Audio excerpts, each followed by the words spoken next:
Hello, this is Chase Pelagi. Thank you for tuning into my channel, and today I'm excited to show you the K1 by TRC Knives. Okay, now most of you probably are not familiar with the K1. It's actually the brainchild of custom knife maker Andrius Tricius, and it comes directly from his shop in Lithuania.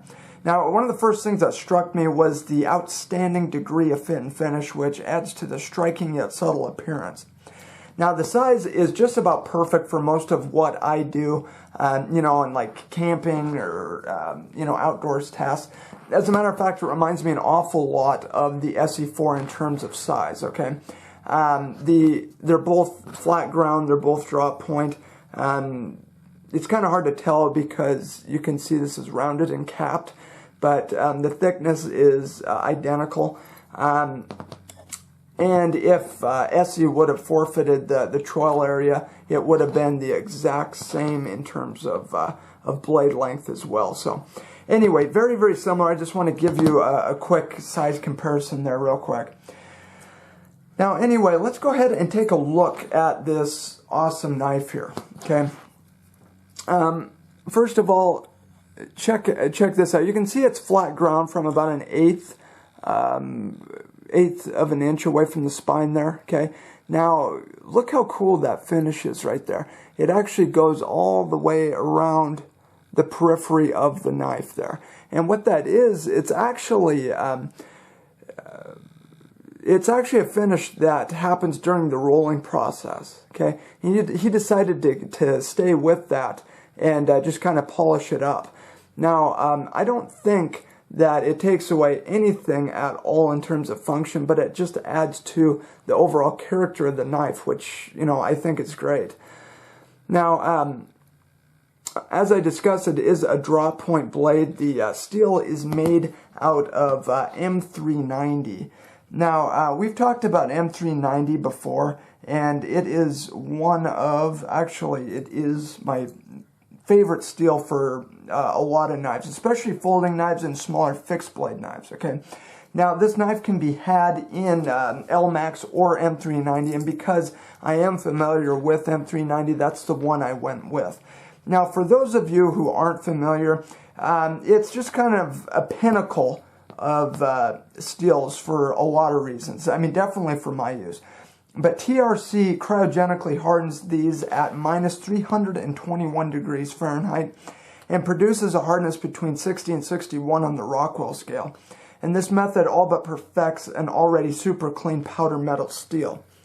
Now, it's made using a unique cross-rolling technology that results in sort of like a grid matrix, which provides an exceptionally homogeneous sheet, okay? It is a third-generation powder metal technology and produces a finer grain and more uniform carbides for higher toughness. Now, this steel is ideal for those looking for excellent wear resistance, high hardness, and corrosion resistance.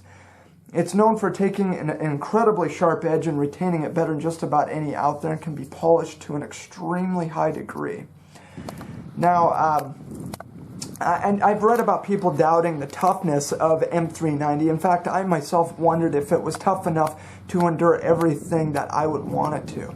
I didn't completely abuse it. However, I tested it under somewhat strenuous conditions, and I have to say I'm pretty satisfied with its performance.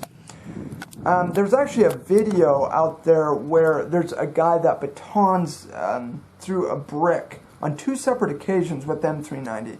Now, obviously, that's a gross misuse of the blade, and I have no idea what that particular blade was hardened to, but it did help solidify my initial impressions on the toughness of this steel. Now, as I was trying to say, my testing on this knife was rather diverse and relatively extensive. Now, the design and blade shape led to great performance really across the board. Now, my testing included a more delicate task of food prep, as well as I did like edge retention testing while cutting like thick leather, rope, cardboard, paper, many other things. I also did some batoning, which worked out pretty well, and I also did some chopping with the baton, which is about as tough on a knife as I'm going to be, okay? So who is this knife for? Well, the short answer is anyone. This knife would excel at like camping, hiking, even like a deployment or rescue knife, okay? I think it would be pretty well suited for like a bush or woodcraft, as I think it would be great in like trap or snare making. I think it'd be good as like a survival knife or just a general purpose blade out there.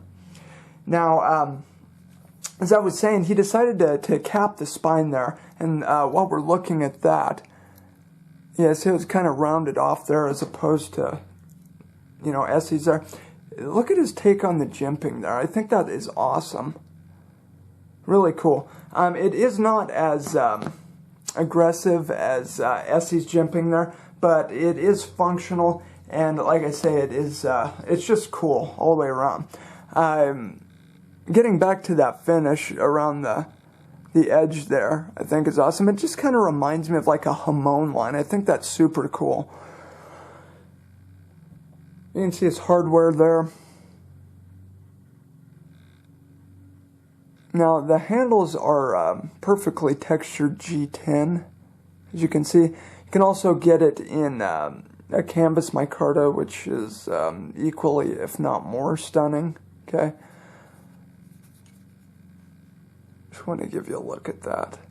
See, look how this is radiused, and he also radiused the G10, and it kind of meets up with the beveled steel all the way around there. It makes for a super comfortable grip there during whatever you do. You can use it as like a reverse grip. Doesn't matter how you hold the knife, it's super comfortable, and that's one thing I really like. In contrast with Essie, and frankly I would consider Essie a pretty comfortable knife to use, but to be perfectly honest, the K1 is much more comfortable. I didn't even realize that the 4 had hot spots until I started messing around with this one.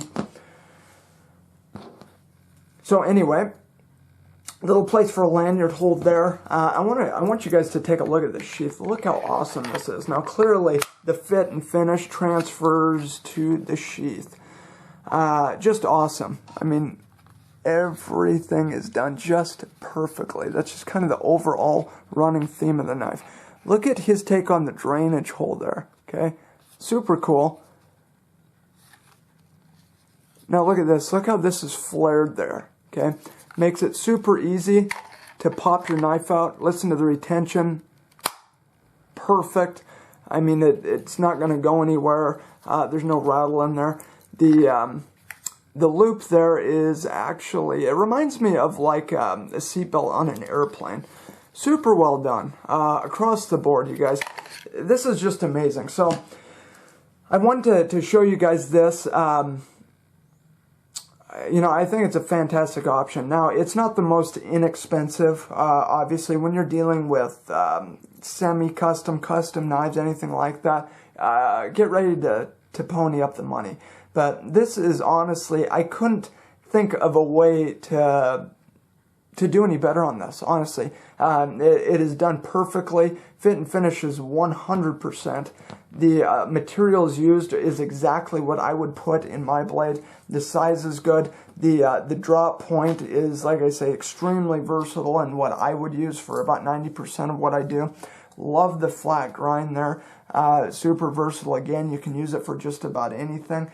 It's just, you know, I guess in short, for those who appreciate, you know, awesome things that are, I don't know, I mean, really nothing short of art, as well as extremely functional, you know, that's exactly what this is, okay? I mean, it's a beautiful knife that works very well at whatever you decide to use it for. So, anyway, that's it. I just want to give you a quick look at the K1 by TRC Knives. I want to thank you guys for tuning into my channel. I want to thank my subscribers. As always, if you have any questions, feel free to leave your mark in the comment section. Till next time, this is Chase Pelagi, signing off.